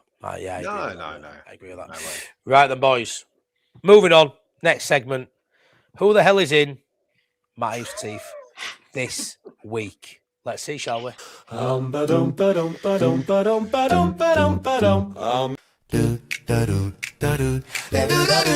hell goes in between Tony Drigo's toes? Picture. You all thought it were going to be Matt Heath's teeth and Drigo's toes. Jumped in there ahead of. So, mate, I've got a bone to pick with Tony Drigo. Massive bone to pick with Tony Drigo. How big's this bone? Anyway, let's have a look. This week's Who Is... I've lost my train of thought. Here we go. There we go. Look at that. I hope you can see that one. Have a right good look at that. Have a right good look. Oh, it's tiny. Who goes in between Tony Drigo's toes, right? I'm going to give you some clues. Clubs he's played for. Crew Alexandra, West Brom, Leeds on loan, Leeds permanently, Sheffield United, Derby County, Queen's Park Rangers, Charlton, Millwall. Striker, 6'2". Where's he going? I don't know, because he looked like he had it. He got excited that he just did one, yeah? Hold on, I'm just going to keep reading. Hopefully it comes back. Right, so he signed for Leeds. He came on loan for the last 3 months of the 04-05 campaign. Here he is. Hold on. Where are you going? You got excited then. Hold on a minute. He joined Leeds for the last 3 months of the 04-05 campaign instead of going to Stoke. And then we signed him for 1.1 million quid. He scored 20 goals in 51 games and was a club's top scorer with 14 in the 05-06 season. So he's not relevant then. When he was playing up front with forwards including Robbie Blake, David Healy and Richard Cresswell. We had some really good strikers, I thought. We did, didn't we? Around that time. He was my favourite of them. Go on then, AJ. Rob Hulse. Robert Hulse. It is Rob Hulse, my mate. I'm looking for random players to put in. I saw Rob Hulse. I thought, he ain't that obscure. But I tell you what, I really enjoyed him at Leeds United. I thought Rob Hulse was so did I. really good striker. Rob Hulse says Bremner, Hulse, Mr. Craig Smith, Rob Hulse, Matt Smith. It wasn't Matt Smith. Tell you what, mate, I'd have had to do well to get in that small. No matter how much I'd have shrinked him down, he'd have still been taller than Tony Drigo. But yeah, that's it, boys, on this week's Who the Hell Is In Tony Drigo's Toes on Matt Heath's Teeth. Who the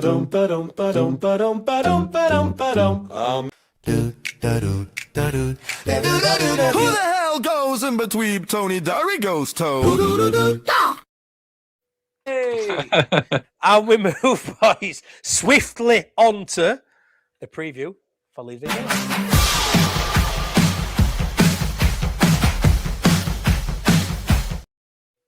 Hulse is on the pulse. I love that. Josh Ginner, Josh Ginner. Currently in Nottingham for Josh Warrington fight tomorrow. Can I get an MOT? You can get an MOT. MOT, my mate, march on together. Hopefully, it's a great day for Leeds tomorrow with Warrington capping off. Hopefully, an all Leeds win tomorrow. Right then, boys. I'm going to bring on. I've done a bit of a lineup, AG, for Leeds because you've stopped doing it. You've stopped doing it. I'm moving house. I know you're not. You've been moving out for 3 frigging months, man. Get into them, fuck them up. Right, so already after speaking about a few players, I reckon I've got this way wrong for you guys. But this is the side I would like to see play tomorrow. Although there was one positioning where I changed it 4 times. 4 times, right? So here we go. There's my team for tomorrow. Penny in goal. The one I've changed 4 times is Strauch and Justin because I just cannot drop James Justin but Strauch should probably come in. But I want Penny in goal, Rodon, Beal, Justin, Bogle, Goodmanson as your width, Aronson, Ampadu, Stack. If I'm honest, I don't give a shit about any of it, bar that top two. I want to see Metcher, partner Calvert-Lewin. And I don't think it happens. We're away from home against a good Villa side. Aronson's probably going to be floating in and around DCL. And I reckon if Stack is in there, Gruev will probably sit in there too. I don't think that's too attacking, I would suggest, boys. Probably way off with that, but that's what I would like. Although, looking at that now, I want Strauch in for Justin. But do you get what I'm coming from with Justin? No, you don't think he will break great in the cup, I think, AG? But no, he's he's been good in the league. He's been really good in the league. I'm not, that was it. The bad performance of the cup was the outlier. He's been very, very good. I think Rodon and Bijel have to start. I think you do a back three, and them two are the first two choices for me. So it does come down to Justin or Strauch. And if it's Justin, if Fark goes Justin, fair enough. Bogle and Munson are out and out fullbacks. I think he'll go Ampadu, Gruev, and I think he'll do the same thing we did away at Newcastle, away at Liverpool. He'll go Aronson, Stack, attacking midfield in possession, and they both go into right midfield, left midfield, go 5-4-1 out of possession. That's what we'll do. It's what we tried to do at Chelsea, but Bogle did Stack role, and Nemetch tried to do the DCL role. And obviously hasn't got the same sort of back to goal players DCL. So yeah, I think Gruev will come in for the Metcha. I like the idea of two up front, but since I think Brentford away was one of the last times we used it, which was Okafor. I think we saw the Metcha and DCL worked in a couple of games. Then the Metcha got injured. Then he started playing Okafor directly up front with DCL. Yeah. Then Aronson got in some form. Then we sort of tweaked it all to get Aronson in and around it. Yeah. Then he found the thing of working this two attacking midfielders, Stack and Aronson in possession, fall into a 5-4 out of possession. We did that, I think, away at Liverpool for the first time. And then he sort of stuck with that ever since, even to the point in the Birmingham game away from home. We four at the back in possession and 5 at the back out of position, which was, I say, end up Nonto right wing back. But so, yeah, I think he'll stick with that. I'd imagine if he changes it. And I think, Gruev and Nemetcha, Justin may well start. And yeah, it will only be Gruev and Nemetcha. And probably Darlow, almost certainly Darlow.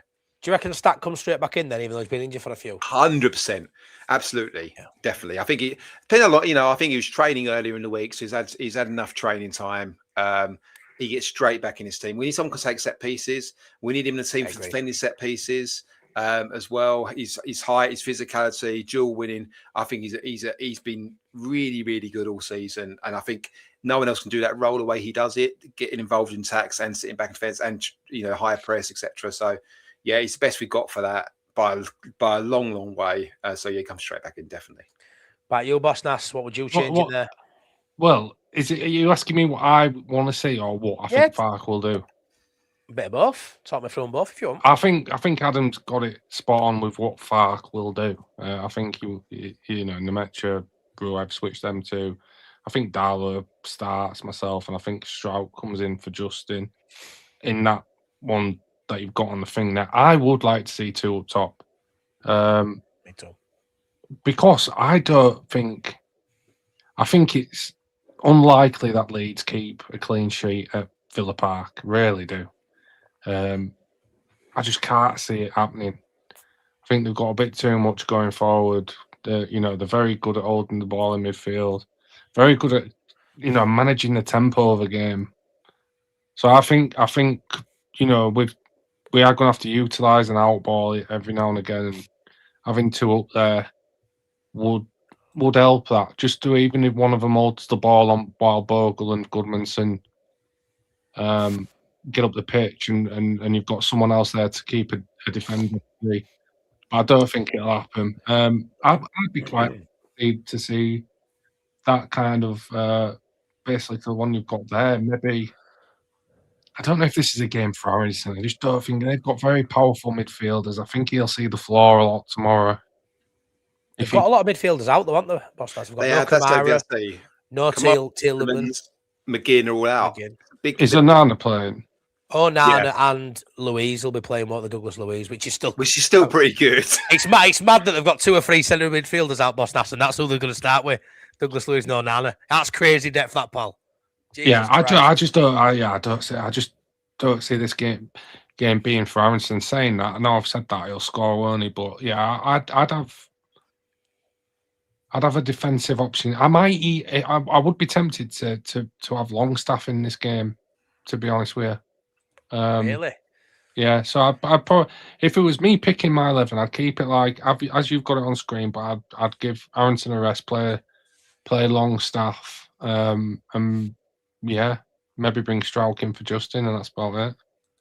Fair enough. I wasn't too far off with that lineup. Then I'll take that. So, what have Villa got to offer then?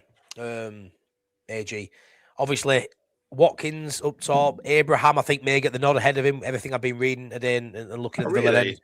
Yeah, it looks like I've seen a few people Villa fans put their lineup out and said Abraham might get the nod. He's got a couple of goals since coming back in. Decent option there with them two. Defensively, I'm not a massive Tyrone Mings fan. I don't mind Conser. Cash might be back. He might not be. They've got Martinez in net. When he's on it, he's unbelievable when he's on it. So what I will say is put my 2 pence in. I think we score just based on the fact that we do score goals. I think we score. I think for Villa to win, they're going to have to score 2. But AG, they're very capable of scoring at least 2 goals against us, aren't they? 2 against us at Elland Road. We were a different side when we played them last time. Obviously, that was before we utilised the 3 at the back or the 5 at the back, whichever way you look at it. First half, we nullified them and played really well, but we saw how good their manager is, Unai Emery. Half-time had 2 substitutions, massive impact on game, and Farke couldn't adjust in that second half. And we've seen that creep in a little bit recently again with Farke. Don't think it's been great in game management the last 3 or 4, where we had a nice chunk of 10 games, didn't we, where we were all lauding Farke, saying, whoa, he's finally... But Unai Emery is a different sort of level of manager. He's top 2, top 3 in the Premier League. He's up there with Pep. I believe in terms of tactically, he's unbelievable. Yeah, 1 and 2 out there really. He's unbelievable. For Villa to have a manager at that level, fair play. And don't get me wrong, AG, they've got a great side, obviously, great depth, but their manager's probably their biggest asset. How does Farke pip him in this game? What do you see happening? I think he'll go with the 5-4-1 out position 3-4. Bogle and Gudmundsson getting up, Stack and Aronson getting up the pitch, and try and support DCL as quickly as possible. I think we'll play slowly at the back, and I don't think we'll play that vertically. I think it'll be try and keep the ball. I think we'll try and sit in a little bit. That I say, there's a little bit of contradiction in terms of we sit in, but also want a high press, which is we can't not high press under Farke. That's how he does it. So there's a lot of, and I think Emery's very good. If we high press, they'll just go a little more direct and play past it probably. They'll get out to Rodgers. Rodgers is an exceptional footballer. Rodgers is is a very purple patch player. When he does what he does well in terms of gliding around players, and he doesn't do it every time he's got the ball, but when it clicks, when it works, he looks like Zidane because he's 6 foot odd and he's just so light on his feet. Well, he may bench Bellingham for England. Potentially. Sorry. Who looks like Zidane? I did caveat all of that, but yes, so Rodgers doesn't always do it. But when he does glide past me, stop. Have we got any laughing music on your screen there? Shall we have a laugh, mate? Yeah, let's have a laugh at that one. Yeah, let's have a quick little laugh when I get there. Let's have a laugh at that one. That's a clap.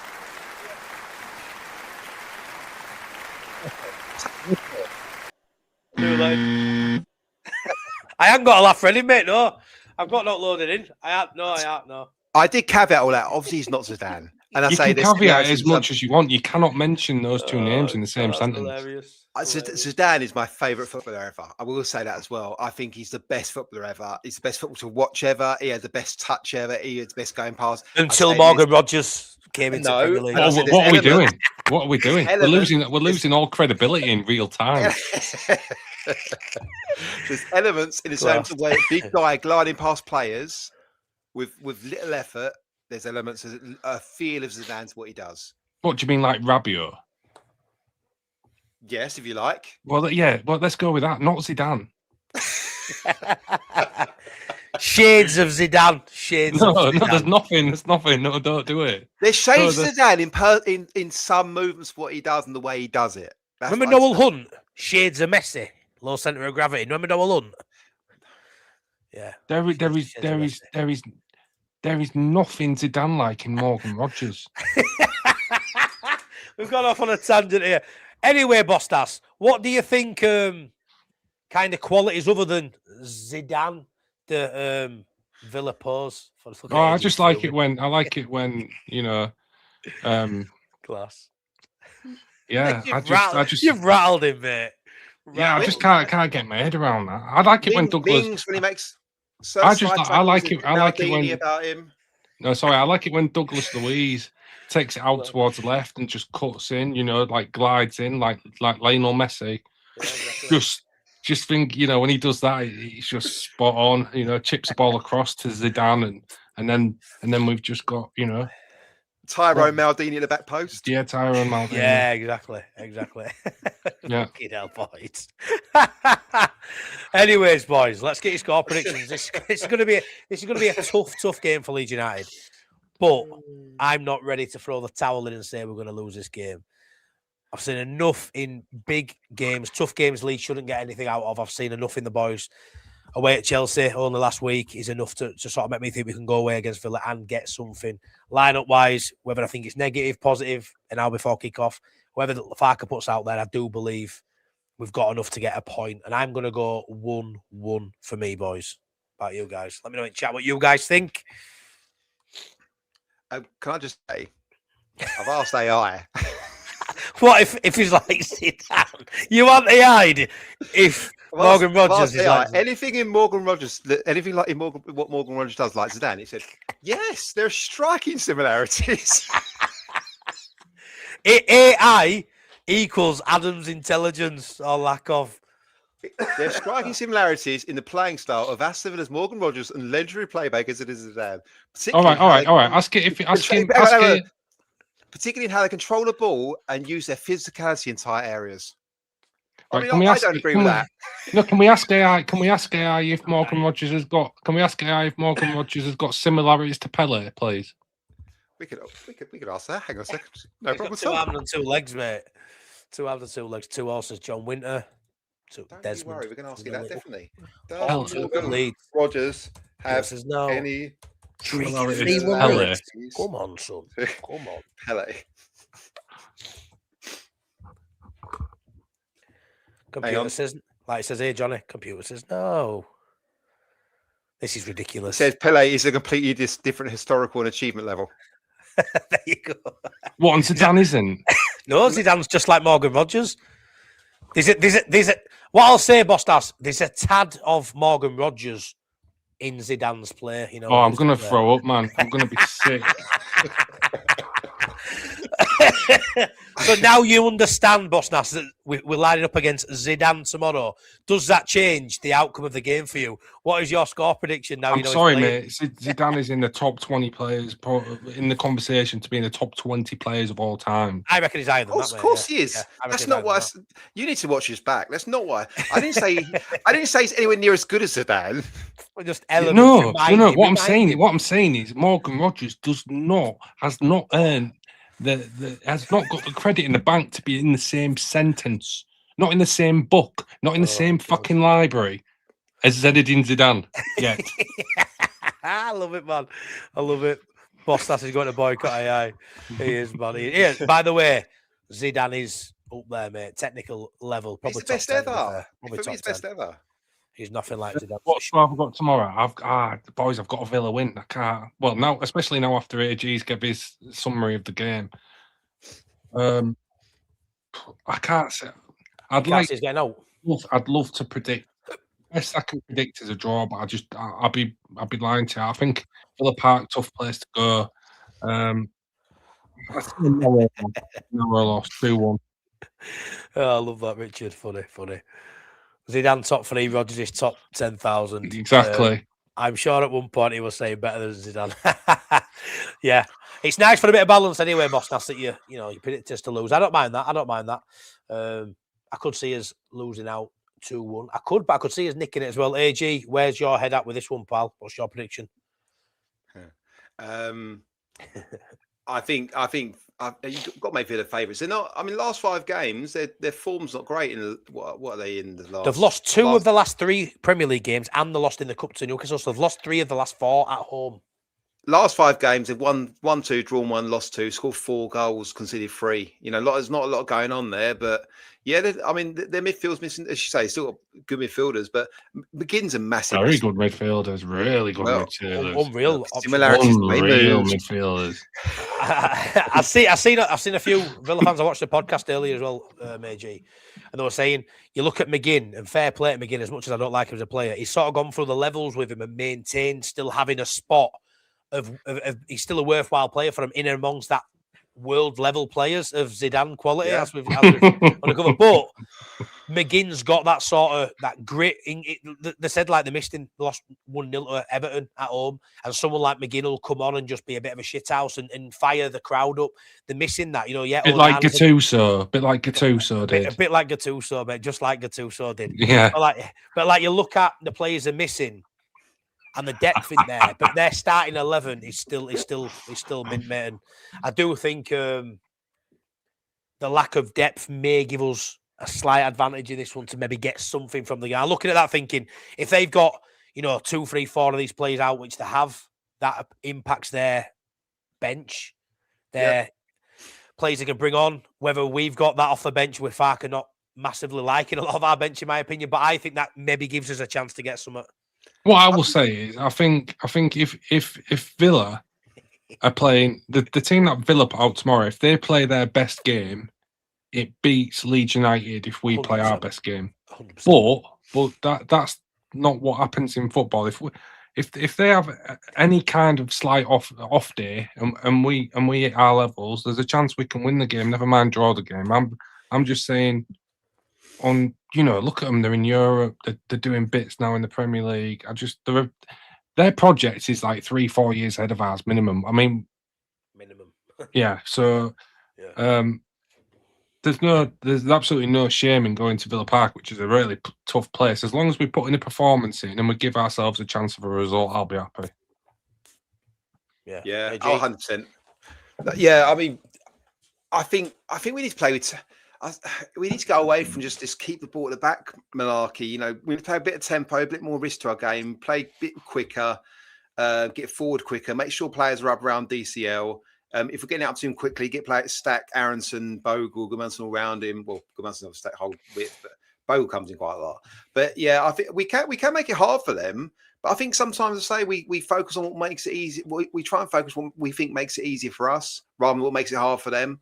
And I think we go with any negative mindset. I think they're more likely to win the game. You say but we've got to give ourselves best chance. I'd love to see 2 up front because I think it simplifies the game so much. You can play more direct. You got 2 guys up there to fight out against them, and if they win their individual battles, you've got a massive chance in the game of football. Whereas right now, we've got so many players got to win their game. Can everyone stop talking about Zidane? Everyone's. Is Morgan Rogers injured? Oh, is he? I don't know. I don't think he is. No, I don't think he is. Everyone's putting. I agreed. Glad Zidane can't play tomorrow for Villa due to injury. I'm not. I don't know. Maybe it's been Zidane. Let me. I'm going to because of all this Zidane talk. I'm going to bring someone on the screen now, which Adam sent us this week, and something we're talking about. Just as a little bit of a teaser. We haven't quite ironed stuff out yet, boys and girls watching. But while we talk about Zidane, who obviously played for Juve as well as a lot of others, but look at this for a little idea. Look at this. Should come on screen in a second. Look at that. Late night football Italia. So this is a little idea we're working on in the background. Whether it's going to be just a late night Leeds when the season's done and we're just going to drop this in, whether this is going to be a permanent segment. We're not too quite sure of what the permutations are with this. But how good does that look? Gabriel Batistuta. Oh, what a player. What a player. But could you imagine that? A late night Leeds, football Italia, go Lazio! And we're all reminiscing about watching Italian football in the 90s as kids growing up. I mean, AG will have been, 36 at that point? But obviously I were a youth dreaming about the life I'm living, obviously. But yeah, could you just imagine that for a second? I think it'd be class. R9, the best striker to ever play the game, in my opinion. And Batistuta was right up there too for me. Left-hand side. Is that who's that left? Come on, who's it, Adam? You who's that left? Del Piero there. Who's that left? You made this, mate, with AI. No. I just said throw 4 iconic. This won't be the final one. This is an AI one. I know. I think it might be Mancini, maybe. Mancini. Yeah, it's got Mancini. Yeah, it could be Mancini, that mate. Let's see if people think it's a good idea. Please do. It looks unreal. Great show again tonight, boys. Lord AG, Sir Bossnass, and Matty. Cheers, mate. Andrea Russo, special guest. To be fair, it's not a bad shout, mate. Might have to get his input. He's probably too young. Yeah, to be fair, yeah. He probably is. He probably is. Signore. Could it be Signore? Is he that much of a legend? I mean, if you was gonna make a generic image of an Italian, it's that, like the Lazio player. Yeah. But to be fair, obviously the real image will have Morgan Rogers in it now. No, but basically, what I'm saying, what I'm saying is, there's probably like 5 or 6 players in that Lazio team that look like that, because that was just Italian to be fair. You know what I mean? To be fair, it does. But yeah, I just thought I'd share that with you. Something we're looking at. We don't know when it's going to come in, but I'm excited for it and some of the boys whenever that does happen. So then, last segment, boys. Oh, AG, have you given us a score prediction? You haven't, you? Yeah. Yeah. No score. 1-1. You're what? 2-1 Villa. 2-2. 2-2, sod it. 1-2, 2-2, 2-1 Villa. Happy days. Right, last section. Start chatting.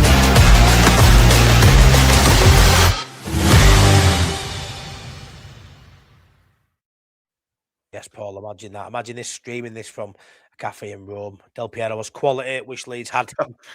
Henry Mancini was a 4th player, Harrison.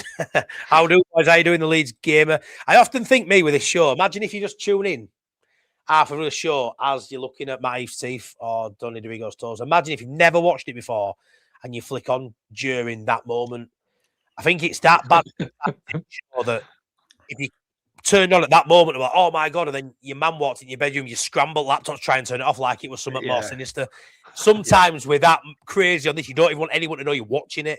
So the 164 people in the room appreciate it. I absolutely. You say, like, imagine if you just tuned in first. Imagine you tune in every week and have to watch that. Yeah. Imagine if you spend your Friday nights watching us through choice. I've got no choice to be here, but you aren't now, mate. You aren't. You're just part of furniture. 148 likes, 2 more for 150 before we wrap it up. Fraser, with his super chat. Fraser, thanks so much, mate, for watching, and thanks for your super chat. God bless you guys for great content. Thank you so much. Thank you so much for watching, Fraser. Really appreciate that, buddy. MOT to you too, pal. Hope you have a great weekend. Right then, boys. A couple of star chats in here. Obviously, thank you again to Bill earlier for his gift, his membership, which went to Nige. Edwin said, DCL, Nonto, Okafor, Lucas, Metcha is starting, Matty. There'll be no Okafor, mate. He's out for 2 to 4 weeks. Paul Smith, Calgary calling, Matty, and Sunshine here up from -26 to -14. Shorts on, fair play. I think we need some points. These next 2 on the wall might start to close a bit. We can get a draw versus Villa. Yeah, I agree. I mean, what I will say, boys, to sort of go again with that is, if we do come out of these 2 games with no points and the gap is closed, I don't think we need to panic as a fan base. These are 2 tough games and we have a decent run of 10 games now. I don't want to see meltdown central. And I don't think I'll melt down. You never know how you're feeling when you watch a game. But I don't think even any of us 3 will melt down if we come out of these with no points and with only a couple of points in front of a West Ham, which would feel a disaster, but I still back the boys over the next 10. Would you to still do well? It all depends how it happens, really. Yeah, I suppose, mate. Yeah. If West Ham and say Forest and Tottenham are all battering people, which won't happen. But if say that was the case and Fark had gone back to playing 4 at the back and we were leaking goals, and there'd be something to worry about. If it just stays relatively similar to what it is, how it's panning out, then we'll be absolutely fine, yeah. Yeah, I agree. 10 more points this season will stay up. I think so too, pal. What's this one? Would like DCL and Metcha to start at home against City, especially with Okafor being out for a few weeks. Can't risk Metcha getting injured. I wonder if that'll play into it as well. Maybe not selecting Metcha with DCL from top, playing them both when you've got Okafor who's fancied as another striker. Would you leave Metcha on the bench and bring him on from maybe last 20? You're sort of saving him a little bit as well in case he's an injury there. Maybe. I don't think you play Metcha and DCL together against City anyway. I don't think Daniel Fark does. They want more legs and more mobility. As good as Metcha is at a lot of things, he's not. His mobility isn't fantastic. He's just got a really good strike on him. I think Yeah, he has, yeah. Sorry, Bossnass. I think that Fox himself, that playing two strikers limits your options in terms of tracking the fullbacks because you sort of narrow the midfield up a little bit. If you're playing three at the back, you've obviously got sometimes they get an overload wide. Teams like City, Nori and Nunes getting forward and backing up Semenyo, Foden, Bernardo Silva, whoever it is, Doku. Like you probably can't afford to start two up front. I don't think against them. Villa's a little bit different, but then even like Cash, Dinya, Matson all going to want to get forward from fullback. So yeah, same problem. I think I'd love to see two up front in the games. I think against Villa, I would like to see two up front. City probably not. Yeah, no, that's fair. Sorry, I've just had a message from Mr. Wilco White saying I've got one of my fancy dresses already, and I've been hoping he'd send me a picture so I could share it to you all. But yeah, he hadn't. That'd have been funny, wouldn't it? But he was stag do tomorrow. Is it too much to ask for us to win the FA Cup and finish mid-table? Lol, says Richard. No lol about it. It probably is too much to ask for us to win the FA Cup, but who knows? Favourable draws continue. Who knows? I think we're more likely winning the FA Cup than finish mid-table. There you go. What do you deem as mid-table? 10th? 10th, Well, 9th, 12th. I think we can finish 12th. Genuinely think we can. I think if we... where do you think 45 points lands us? Probably not quite 12, 13. I don't know. I mean... 14, 13, something like that. I think we'll get 45 points, me. Which... Probably fair. If we get 45 points, boys, answer this one, and reach a quarter-final, say we get knocked out in the quarter-final against an Arsenal, and we end up on 45 points, is that a superb season for Farker? Is that above expectations? It's got to be on it. Yeah, we know what the expectation was. It was in that data role. 17th, 16th for the next 2 years. Yeah. I think it's a superb season to even be talking about a quarter-final, Wembley on that.